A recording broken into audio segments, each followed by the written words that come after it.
নাটকটা দেখতে গিয়ে আমি দেখলাম যে আরে এই নাটকটার নাম তো ছিল বিরস কাব্য। তারপর দেখলাম সেই নাটকটার নাম হচ্ছে বউয়ের জ্বালা। এখন এই জায়গায় নামের ক্ষেত্রে যেটা হচ্ছে যে অদ্ভুত, অদ্ভুত সব নাম। আমি তেমন করেই গল্পকে বানাবো যে আমার নাটক আমার দর্শককে দেখবে। কিন্তু আমি আমার সত্তাকে বিসর্জন দিয়ে না। ট্রেন্ডের মধ্যে আছে কিন্তু ট্রেন্ড শুড বি লজিক্যাল আরকি। নাটকের অধিকাংশ নামই এখন আ ভালো না। আমি একবার একটা নাটক করছিলাম না তার নাম বিরস কাব্য। কিছুদিন পরে আমি দেখলাম যে একটা সেই আ নাটকটা দেখতে গিয়ে আমি দেখলাম যে আরে এই নাটকটার নাম তো ছিল বিরস কাব্য। তারপর দেখলাম সেই নাটকটার নাম হচ্ছে বউয়ের জ্বালা। তো এই ঘটনাগুলো আমরা ঠেকাতে পারিনি। আমরা চেষ্টা করেছি। আমি ব্যক্তিগতভাবে চেষ্টা করেছি। কিন্তু এটা ঠেকানো যায়নি। ঠেকানো যায়নি তার কারণ হচ্ছে উম ওই যে ভিউ আমরা তো একটা ভিউ এর জগতে ঢুকে গেছি যেটাকে একদম অস্বীকার করা যাচ্ছে না।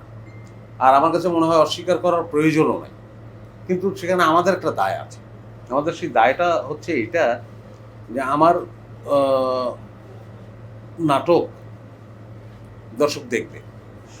আমি তেমন করেই গল্পকে বানাবো যে আমার নাটক আমার দর্শককে দেখবে। কিন্তু আমি আমার সত্তাকে বিসর্জন দিয়ে না। উলঙ্গ হয়ে না। হুম? কারণ আমি তো আসলে uh actually I want to present. তো একটা লোক এই কথাটা আমি প্রায়ই বলি যে একটা লোক দীর্ঘকাল গুড় খেয়ে এসেছে। গুড়। কারণ আমি বললাম যে লোক তো গুড় খায়। তো এদেরকে গুড় দাও। আর আমি বলব যে সেটা ওই আ একজন প্রযোজক বলতে পারেন বা অন্যরা বলতে পারেন। কিন্তু একজন নির্মাতা বলবেন যে না লোক গুড় খায় কিন্তু আমি তাকে গুড়ের সন্দেশ খাওয়াবো। এটা খাওয়ার পরে বলে আরে এটা তো খাই নাই। এটা তো অন্য জিনিস। তো শিল্পীর সেই দায়টা আছে। এখন এই জায়গায় নামের ক্ষেত্রে যেটা হচ্ছে যে অদ্ভুত, অদ্ভুত সব নাম। কিন্তু আমি যেইটা আসলে পছন্দ করি সেটা হচ্ছে যে ভেতরের গল্পটা এট লিস্ট খুব ঠিকঠাক না। মাথা গরম জামাই একটা নাম হতেই পারে। মানে এর মধ্যে খারাপ কিছু নাই, অশ্লীল কিছু নাই। কিন্তু আ আমাদের শুনতে যেন কেমন লাগে। কত সুন্দর, সুন্দর নাম আমাদের এক সময় ছিল। আমাদের সিনেমার নামও সূর্য দিঘল বাড়ি, তিতাস একটি নদীর নাম, ক, খ, গ, ঘ, ঙ। মানে কে নামের মধ্যে একটা সাহিত্যের ছোঁয়া ছিল। এখন সেই জায়গা থেকে আমরা খুব সহজ জায়গায় চলে আসছি। মানুষের খুব কাছে চলে আসছি সাহিত্য থেকে নেমে এসে। সেটা কিন্তু সাহিত্যের ক্ষেত্রেও ঘটছে।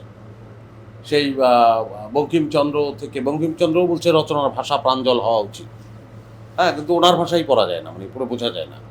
তো তার মানে উনি তখন যেটা লিখেছিলেন সেটা কিন্তু সেই সময়ের জন্য অনেক প্রাঞ্জল ছিল এবং ওটা উনি চেষ্টা করেছেন এবং সেটা কিন্তু আস্তে, আস্তে, আস্তে, আস্তে, আস্তে একটা আম আম মানুষের যে আ ভাষার যে কথ্য রূপ তার কাছাকাছি এসেছে। একটাই কারণ মানুষের জন্য কিন্তু আল্টিমেটলি যে কমিউনিকেট করার জন্য, মানুষ যাতে কমিউনিকেট করতে পারে। এখন মাথা গরম জামাই বললে খুব দ্রুত একটা মানুষ একটা চিত্র তৈরি করে নিতে পারে। তো এইটা একটা অভ্যস্ততা।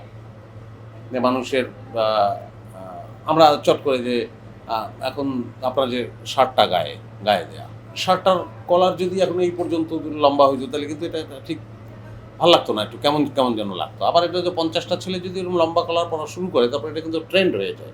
হ্যাঁ? সো সেই ট্রেন্ডের মধ্যে আছি আমরা। সো ট্রেন্ডের মধ্যে আছি কিন্তু ট্রেন্ড শুড বি লজিক্যাল আরকি। ওইটা দরকার। আপনার প্যান্টে ২ টা পা আছে এনাফ।